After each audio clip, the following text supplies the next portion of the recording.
À la ligne de ce journal, la conférence des présidents de l'Assemblée nationale planche sur la programmation des plénières et des questions orales adressées aux ministres. Le ministre de l'Emploi et de la formation professionnelle visite le chantier du futur centre d'enseignement technique et de formation professionnelle. L'APA organise une séance de formation sur les médias et les langues nationales au profit d'un groupe de journalistes. Mesdames, Messieurs, bonsoir et bienvenue à cette édition du journal que nous commençons par l'actualité parlementaire.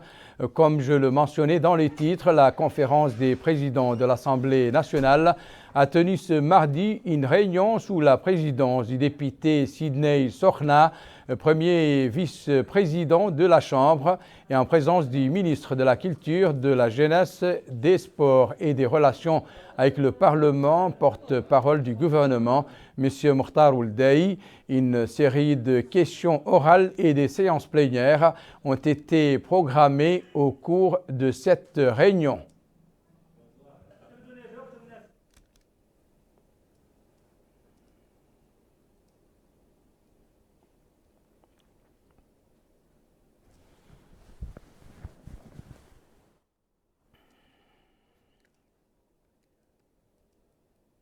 Nous restons dans l'hémicycle qui a par ailleurs abrité la réunion de la Commission de la Justice, de l'Intérieur et de la Défense nationale consacrée à l'examen du rapport de la Commission nationale des droits de l'homme sur la situation des droits de l'homme en Mauritanie au cours de l'année 2019-2020. Exposant le rapport devant la commission parlementaire, le président de la commission, maître Ahmed Salm El-Bouhabbaini, a passé en revue les points saillants de ce rapport. Il a mis en relief l'approche suivie dans la réalisation des documents en termes d'acquis réalisés et également les insuffisances et les recommandations au gouvernement. Dans la perspective de l'institutionnalisation de la zakat dans notre pays, des érudits ont été conviés ce matin à une conférence préparatoire de l'autorité nationale pour la zakat et les activités caritatives. Ces oulémas ont échangé sur les meilleures voies permettant de bâtir sur les bases juridiques de la charia la création de cette nouvelle institution chargée de la gestion et de la distribution de la zakat aux ayants droit. Abdul Adamaba. Cette conférence préparatoire de l'autorité nationale pour la zakat et les activités caritatives a été marquée par la présentation de plusieurs exposés au cours des 5 sessions scientifiques qu'a connu ces rencontres. Il s'agit ainsi d'exposés se rapportant à la zakat, ses objectifs, missions et à l'historique. Cette première session scientifique a été présidée par le ministre des Affaires islamiques et de l'enseignement originel, Daoul Sidoul Amar Taleb. Le premier exposé a porté sur la définition de la zakat et ses fondements islamiques. Il a été présenté par Cheikh Ahmed Ould Neni. Le deuxième exposé de ces sessions a traité des différentes formes que revêt la zakat, ses volets monétaires et financiers. Il a été présenté par Cheikh Mohamed El-Hassan Ould Daou. Le ministre des Affaires islamiques et de l'enseignement originel a affirmé au cours de l'ouverture des travaux de cette conférence que le président de la République œuvre pour l'institutionnalisation de la zakat afin que les nécessiteux puissent en tirer profit. Il a aussi appelé les hommes d'affaires et philanthropes à œuvrer pour la réussite de cette nouvelle structure dédiée à la zakat. Le secrétaire général de l'association des oulémas de Mauritanie, Cheikh Ould Saleh, a quant à lui exprimé l'importance de cette initiative. Il a en outre remercié le président de la République pour l'appui apporté aux organisations islamiques et les efforts entrepris pour alléger la souffrance des couches démunies. Un autre projet en gestation, il s'agit du Centre de l'enseignement technique et de formation professionnelle. L'édifice en construction comprend plus d'une dizaine de classes, des laboratoires, des ateliers spécialisés, le BTP. Le ministre de l'Emploi et de la formation professionnelle, M. Taleb Ould Ahmed, s'est enquis aujourd'hui de l'évolution des travaux du futur centre. Amina Takan. Sur le site du Centre de formation technique et professionnelle, le ministre de l'Emploi et de la formation technique et professionnelle, Taleb Ould Sid Ahmed, a pu s'enquérir de l'état d'avancement des travaux du centre, dont la formation permettra de pallier aux problèmes de manque de compétences et d'accès des jeunes au manque du travail. Ce centre, d'une superficie de 3 hectares, comprend 12 classes, 3 laboratoires, 12 ateliers spécialisés dans le bâtiment et les travaux publics, ainsi qu'un amphithéâtre d'une capacité de 210 000 places. Sur place, le ministre a insisté sur la nécessité d'accélérer les travaux pour hâter la mise en œuvre du programme du président de la République qui prévoit la création de 40 000 formations facilitant l'accès rapide à l'emploi pour les Mauritaniens et les Mauritaniennes. Cette visite nous a permis simplement donc, de constater l'avancée des travaux. Ce centre de formation professionnelle est extrêmement important pour le président de la République, Mohamed Cheikh Ghazouani, qui s'est engagé sur les 5 années, c'est-à-dire le premier mandat, de quasiment donner la possibilité à 40 000 jeunes Mauritaniens et Mauritaniennes d'avoir une expérience professionnelle, une formation professionnelle qui lui permet véritablement d'être inséré facilement. Donc le centre est extrêmement important pour le président de la République. On a discuté avec l'entreprise et avec tous les acteurs qui sont impliqués, y compris le bureau de contrôle et l'ADPEF, la direction des projets d'éducation et formation professionnelle, dont la directrice générale, Madame la ministre, est avec moi. Et clairement, nous avons compris les contraintes posées à l'entreprise, mais nous avons également compris l'engagement de l'entreprise de respecter les délais impartis dans le contrat, mais également de voir, au-delà des difficultés rencontrées à cause de la Covid-19, véritablement de faire de telle sorte que l'engagement pris par le président de la République soit respecté. Le ministre s'est par la suite rendu à la Direction générale de la formation technique et professionnelle pour s'informer sur la situation du personnel, notamment les contraintes auxquelles les travailleurs font place. Sur place, le ministre a écouté des explications détaillées fournies par le directeur du centre, Sid Ahmed Ould Ayoub, exposé inhérents aux objectifs et missions de la direction. La 4e édition du rapport de la Banque mondiale sur la situation économique en Mauritanie, objet aujourd'hui d'une visioconférence à laquelle ont pris part les ministres des Affaires économiques et de la promotion des secteurs productifs, des finances et enfin de l'action sociale de l'enfance et de la famille. Cette 4e édition du rapport vise l'accélération de la croissance économique par le renforcement des capacités de la femme et l'examen de certaines approches sur le développement économique en Mauritanie. Le rapport est composé de 2 volets. Le premier est relatif à la situation économique pour l'année 2020 et les perspectives économiques pour la période 2020-2023 à travers l'évaluation des risques et des défis, tandis que le second concerne l'égalité entre les 2 sexes en Mauritanie, l'analyse des principes et les handicaps qui entravent le rôle économique de la femme. L'actualité nationale marquée au volet du 4e pouvoir par une session de formation de 3 jours organisée par la APA au profit d'un groupe de journalistes intitulé « Médias et langues nationales ». La formation vise l'ancrage de la diversité dans le contenu des organes d'information publics et privés. Mohamed Hattad. Sa mission de régulation, la haute autorité de la presse et de l'audiovisuel, HAPA, a également pour objectif de promouvoir la diversité linguistique. C'est partant de ce constat que la HAPA organise pour 3 jours une session de formation au profit de 20 journalistes exerçant dans les entreprises de presse publiques et privées. L'occasion pour le président de la haute autorité de la presse et de l'audiovisuel, Dr Hussein Oulimedou, de souligner. Nous voilà réunis encore une fois dans notre siège pour une importante formation axée sur les langues nationales. En effet, le thème de cette session de formation médias et langues nationales est d'une grande importance. Il s'agit d'outiller les journalistes exerçant dans les langues nationales des fondamentaux journalistiques et des genres rédactionnels. Je crois pour la première fois que nous mettons réellement en exergue la diversité et le pluralisme pour une appropriation des messages dans les langues nationales de notre pays.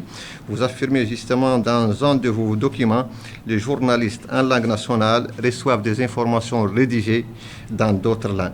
Et cette situation, quelquefois, brouille la qualité des messages. La HAPA, outre sa mission de régulation, a également pour objectif la nécessité de promouvoir la diversité linguistique dans la collecte et le traitement et diffusion de l'information. Faut-il préciser que cette session s'inscrit dans le cadre d'une série de formations visant à consolider le pluralisme en renforçant les capacités des journalistes à améliorer et développer leurs compétences afin d'atteindre les objectifs de manière professionnelle et déontologique dans le traitement quotidien de l'information et, pour ainsi dire, mieux accompagner l'évolution des nouvelles technologies de l'information, notamment les réseaux sociaux. Dans le domaine de la justice, il était question de réfléchir sur les mesures alternatives à l'emprisonnement des enfants en conflit avec la loi. C'était dans le cadre des journées de réflexion organisées par le Centre d'accueil et de réinsertion des enfants en conflit avec la loi, auxquelles participent des magistrats, d'assistants sociaux et d'acteurs de la société civile. El Haj Abdellaïdine. Ces journées de réflexion portant sur les mesures alternatives à la détention des enfants en conflit avec la loi, organisées par le Centre d'accueil et de réinsertion des enfants, se tiennent pour mettre en œuvre le projet de la réforme de la justice et de la protection des enfants. Un projet qui comprend une composante spécifique aux enfants. À l'ouverture de cette rencontre, le secrétaire général du ministère de la Justice, M. Mohamed Ould Ahmed Aïd, a déclaré que la justice juvénile constitue une composante essentielle du projet de la réforme de la justice. Cette composante, dit-il, vise à fournir une meilleure protection juridique aux enfants, qu'ils soient auteurs, victimes ou témoins. Ce projet, ajoute-t-il, correspond à la politique générale du gouvernement et aux objectifs fixés par les acteurs du secteur de la justice. Les participants à ces journées de réflexion vont suivre des exposés portant sur les textes juridiques, les modes opératoires et les mesures alternatives à la détention des enfants en conflit avec la loi. Ces exposés sont dispensés par des experts et des juristes spécialistes dans ces problématiques de droit. Ces journées de réflexion parrainées par l'UNICEF et l'Union européenne, qui ont regroupé des acteurs dans le domaine de la protection judiciaire et juridique de l'enfant, comptent à concevoir des alternatives juridiques à la détention des enfants en conflit avec la loi, de manière à garantir aux enfants leurs droits. Des figures emblématiques de la culture et de la littérature dans notre pays, honorées par le forum Esh-Sharira dédié à la culture. Cela s'est passé ce matin au Palais des Congrès et parmi les personnalités primées, les éminents poètes et écrivains Ahmedoul Abdelkader, Khalil Nahwi, Naji Mohamed Limam et Moussa Oulebnou, en reportage d'Abdullah Damaba. Cette cérémonie qui se tient pour la première fois dans notre pays a été organisée afin de distinguer 4 hommes de lettres et penseurs, à savoir le poète Ahmedoul Ould Abdelkader, le député Khalil Ould Nahwi, le poète Naji Ould Mohamed Limam et l'écrivain Moussa Oulebnou. Le secrétaire général du ministère de la Culture, de la Jeunesse, des Sports et des Relations avec le Parlement a déclaré que l'épanouissement des acteurs culturels et la promotion des arts, particulièrement de la littérature, constituent une priorité du programme du chef de l'État. Il a en outre mis en avant le rôle de ce département ministériel dans le cadre de la promotion de la littérature et de la culture arabe. Les 4 récipiendaires ont reçu leur diplôme de reconnaissance au vu du travail qu'ils ont abattu pour la promotion de la culture et la littérature arabe à l'échelle du monde arabe. Le directeur de la culture des Émirats arabes unis a affirmé que cette initiative vise à mettre en avant les intellectuels et écrivains et à contribuer au rayonnement de la culture et la langue arabe. Il a aussi rappelé la collaboration existante entre les Émirats arabes unis et la Mauritanie. Les 4 récipiendaires se sont en outre exprimés, ils ont tour à tour fait part de leur satisfaction et exprimé leur remerciement et loué ce soutien à la création. Nous allons à présent aborder le monde des affaires. Le président de l'Union nationale du patronat mauritanien, M. Mohamed Zeyn El Abidine ou le Cheikh Ahmed, a eu ce matin au siège du patronat une rencontre avec le nouveau bureau de la Fédération des institutions financières présidé par M. Mohamed Ould Ahmed Salem Ould Bouna Mokhtar, centré sur les grandes lignes de la stratégie adoptée par l'Union et qui œuvre à son exécution dans un avenir proche en coordination avec les acteurs et les partenaires économiques. Le bureau de la Ligue musulmane mondiale à Mauritanie a organisé aujourd'hui un colloque international et scientifique sur le document de Mecque sainte et son rôle dans la lutte contre l'extrémisme et l'exclusion et dans la consolidation des valeurs de modération et de fraternité. Le forum a porté sur deux axes principaux. Le premier sur les valeurs de modération et de modération à travers le document de la Mecque et le second sur les rapports à autrui sur la base des enseignements du prophète, paix et salut sur lui. Jurisconsultes se sont exprimés sur les axes inclus dans le document, soulignant la nécessité de les adopter en raison de leur importance d'un point de vue juridiquement et intellectuellement. Le document Makka al-Mukarrama a été publié en 2019 lors de la conférence unie à côté de la Kaaba à laquelle ont participé plus de 1200 universitaires de haut niveau de la nation. L'ambassadeur de France dans notre pays et son staff ont pris aujourd'hui la première dose du vaccin anti-Covid-19 AstraZeneca. Par ce geste, le diplomate français et ses collaborateurs ont manifesté leur confiance en ce vaccin ainsi qu'au rôle de nos équipes médicales. Robert Moulet a indiqué à l'issue de la vaccination l'importance de prendre le vaccin et particulièrement le vaccin AstraZeneca, soulignant sa totale confiance pour le système sanitaire mauritanien. Et je relaye les consignes des pouvoirs publics mauritaniens, des pouvoirs publics français, des autorités sanitaires internationales et notamment l'Organisation mondiale de la santé, qui nous encouragent tous, chacun, chacune, à se faire vacciner. Ce faisant, je témoigne de ma confiance dans le vaccin. Je témoigne de ma confiance aussi dans le système de santé mauritanien qui a su se mobiliser dès les premiers jours de la pandémie pour riposter. Je voulais mettre l'accent sur l'effort réalisé d'une part par l'équipe Europe dans la mise à disposition du vaccin à travers l'initiative COVAX, initiative Europe au sein de laquelle la France a apporté une quadruple contribution. Et puisqu'on parle du Covid-19, restons-y pour vous donner les dernières statistiques relatives aux nouveaux enregistrés ces 24 heures passées. Le ministère de la Santé a dénombré 51 nouvelles contaminations et 69 guérisons sans mentionner de décès. Quant aux cas positifs, ils se chiffrent à 19 598, les guérisons à 18 582 et les décès à 463.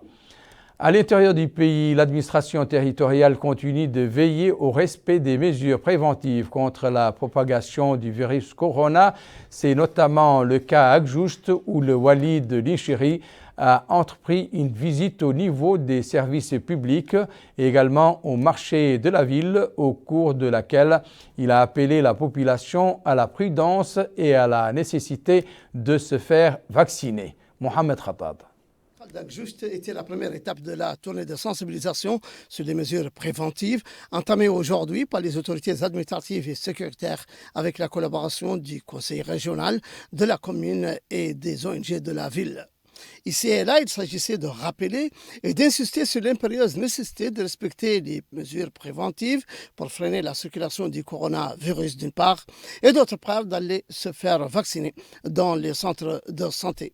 Le centre hospitalier de Linchiri a été la deuxième étape de cette tournée où le wali, M. Sal Saïdou Alassane, s'est enquis du déroulement de la campagne de vaccination contre la Covid-19. Il a affirmé que, Dieu merci, dit-il, depuis un mois, aucun cas d'origine locale n'a été enregistré et l'affluence vers les centres de vaccination va grandissante. Près de 300 personnes ont été vaccinées à Agjoust et Benichab. Un engouement confirmé par les autorités sanitaires qui ont révélé 2 cas légers de contamination qui restent sous contrôle de l'unité anti-Covid-19. Il est à noter que la vaccination a été élargie aux personnes souffrant de maladies chroniques et tous ceux âgés de plus de 46 ans. Je suis venu me vacciner, dit ce monsieur, et je dois revenir dans 3 mois pour la seconde dose. Il est attendu, grâce aux campagnes de sensibilisation et aux efforts des autorités locales, appuyées par les élus et la société civile, que la vaccination connaisse une plus grande affluence dans les centres de santé.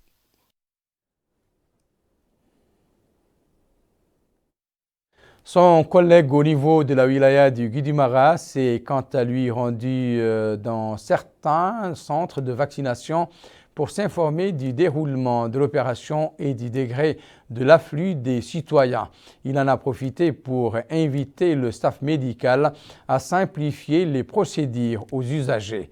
Amina Methlil. L'opération de vaccination contre le coronavirus se poursuit à Selibabi, à l'instar des autres communes chefs-lieux de wilaya. La visite qu'a effectuée le Wali en compagnie des autorités administratives, sécuritaires et sanitaires vise à s'enquérir de l'état d'avancement de l'opération de vaccination au niveau de la Muqata'a de Selibabi. À cette occasion, le Wali a suivi de près l'opération de vaccination de certains citoyens. Les responsables du centre de santé de Selibabi qualifient les conditions de prise du vaccin d'acceptables et affirment que l'affluence des citoyens désirant se faire vacciner augmente jour après jour, ce qui reflète l'éveil chez les citoyens jeunes et âgés. Ce citoyen appelle ses pairs soucieux de la santé publique à se diriger vers les lieux de vaccination. Cet autre habitant de Selibabi exhorte lui aussi les citoyens âgés de plus de 45 ans à aller bénéficier du vaccin qui est disponible gratuitement. Et puis cette femme dit avoir reçu la première dose du vaccin depuis plus d'un mois et qu'elle n'a pas eu d'effet secondaire. Elle conclut « Mieux vaut prévenir que guérir ». Le centre hospitalier régional était la dernière étape de la visite du Wali qui a examiné les lieux utilisés pour vacciner les citoyens ainsi que les pavillons des analyses liées au Covid-19, en plus de l'unité d'hospitalisation des personnes atteintes du coronavirus. Le médecin superviseur affirme que l'unité avait atteint 9 patients hospitalisés en même temps, mais que depuis lors, le nombre des nouveaux cas diminue et celui des guérisons augmente. Actuellement, ils n'ont plus que 2 patients hospitalisés, dit-il. L'opération de vaccination actuelle vise les personnes âgées et les personnes atteintes de maladies chroniques, en plus du personnel médical et des forces de l'ordre. À Rosso, les autorités administratives prennent les devants avant la saison des pluies. Elles ont entrepris ce mardi la réalisation d'études sur l'évacuation des eaux de pluie pour permettre dès son exécution d'éviter à la ville les inondations répétées en période d'hivernage. Abdullahi El Haj Din. Étude des mises en œuvre d'un projet d'assainissement dans la ville de Rosso, présenté par un bureau technique international, est l'objet de cette réunion tenue au siège de la commune de Rosso. Le projet vise à moderniser les réseaux d'assainissement de la ville, ce qui devrait permettre de mettre fin aux inondations qui se produisent pendant la saison pluviale. Au cours de la réunion, le wali de la wilaya d'Itrarza, M. Moulay Ibrahim, a indiqué que trouver une solution au problème des inondations fait partie des priorités gouvernementales. Celle-ci s'est traduite par l'appel d'offres lancé par le département de l'hydraulique qui a été remporté par un bureau international technique spécialisé remplissant les critères requis. Le Wali a ajouté que ce bureau technique international va assurer l'étude de l'exécution du projet en question, une étude qui devrait se terminer avant la saison des pluies. Le représentant du bureau d'études a précisé que l'équipe technique chargée d'exécuter le projet est composée d'experts et de techniciens à même de remplir la mission escomptée. Le maire de la commune de Rosso, M. Bambaoul Darman, a souligné l'importance du projet, indiquant que son exécution a connu des retards en raison des procédures juridiques liées à l'appel d'offres, ce qui rend difficile l'achèvement du projet avant la saison des pluies. Sur le terrain, les experts du bureau se sont inquiets des zones les plus affectées par les inondations pluviales dans les différents quartiers de la ville. La ville de Nouadhibou a abrité un atelier sur la collecte de données portant sur l'intermédiation transfrontalière liée au marché du travail. Participe à cette rencontre organisée par le ministère de la fonction publique et du travail et le projet d'appui à une migration équitable au Maghreb, des représentants de plusieurs ministères, des partenaires sociaux, des syndicats et certaines organisations de la société civile opérant dans le domaine de la protection des migrants. Amina Takan. Cette rencontre vise à préparer un cadre organisationnel appliqué pour les activités d'intermédiation liées à l'emploi de la main-d'œuvre étrangère sur le marché du travail mauritanien et de la main-d'œuvre nationale sur le marché du travail international, mais aussi d'évaluer les opportunités disponibles. À l'ouverture de l'atelier, le conseiller du Wali de Dakhlet Nouadhibou, Mohamed Mustafa Ould Mokhtar, a d'emblée expliqué que cette rencontre permettra de déterminer l'étendue des effets de la migration sur le marché du travail et sur la protection des droits des travailleurs migrants à la lumière des principes généraux de l'Organisation internationale du travail sur l'égalité en la matière. Lui succédant, le maire de Nouadhibou, El-Khassem Ould Bellali, a souligné l'importance que revêt pour la ville de Nouadhibou d'accueillir cette réunion qui est liée à la migration de la main-d'œuvre étrangère chez nous et à l'évaluation des opportunités économiques et de développement dans le domaine du marché du travail ainsi que des droits des travailleurs migrants. Enfin, Si Samba, coordinateur national du projet d'appui à la migration équitable dans les pays du Maghreb, a apprécié l'attention toute particulière que notre pays accorde aux émigrés légaux à la recherche du travail, notamment après la signature de l'accord international, et à cet effet, il a exprimé la volonté du projet d'accompagner les efforts de la Mauritanie visant à préparer un cadre réglementaire et coercitif pour les activités d'intermédiation transfrontalière liées au marché du travail mauritanien. Le rappel à présent des principaux titres de cette édition. Lancement de la conférence préparatoire de l'autorité nationale pour la zakat et les activités caritatives. Le ministre de l'Emploi et de la formation professionnelle visite le chantier du futur centre d'enseignement technique et de formation professionnelle. La APA organise une session de formation sur les médias et langues nationales au profit d'un groupe de journalistes. C'est la fin de cette édition. Merci pour votre attention. Excellent moment sur les antennes d'El Mauritania. Au revoir.